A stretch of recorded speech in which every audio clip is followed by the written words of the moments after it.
Pleasure to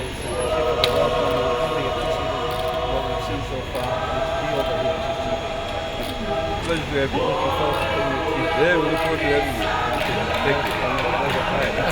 Welcome to Fiji. Yeah. Very well.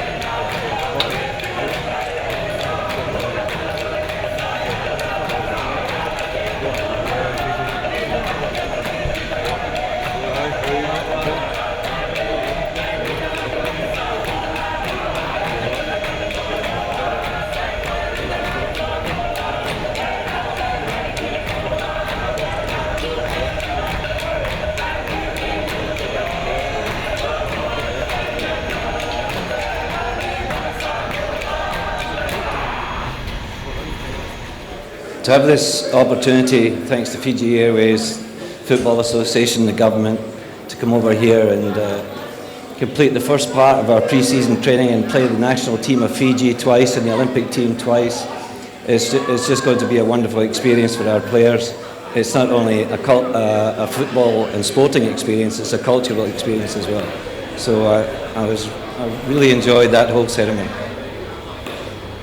Well, I know Carlos Bazzetti and I know Frank Farina, and they put out very tough teams. We're a bit worried about the Fijian striker. I forget his name. I think it's Roy Krishna. So we have to be very careful with Roy Krishna. And your under-20 team, which is now going to, some of those players are going to be playing in the Olympic team. They did very well in the World Cup in New Zealand. So we expect very tough competition. I certainly will be looking for any senior players that are good enough to play in A-League now, but we'll be looking at some juniors as well, because we have our academy team here in our School of Excellence, and some of these young boys will be challenged by your boys, and if your boys do well, they could get a scholarship over in Wellington with us.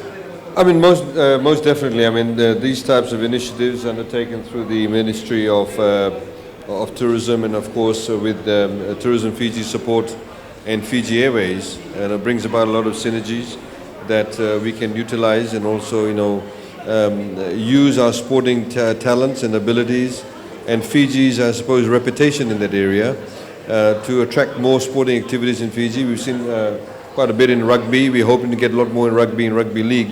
But of course now with Fiji under-20 side doing quite well in the World Cup that was held in New Zealand, we need to be able to capitalize on that. And I think it is also a pity that this initiative has not been, I suppose, explored earlier on, because we have countries like Australia and New Zealand at our doorstep where they do play professional football, and there's opportunity for those teams to come and play in Fiji, and at the same time, have a break and take advantage of the hospitality industry in Fiji. The game plan, if you like, for Fiji Airways to expand its network, to be able to also capitalize on the already established markets. We did not have a direct flight to Wellington. Previously, we were flying to Auckland and Christchurch, but that is a new destination and indeed a new source market for Kiwis to be able to come into Fiji.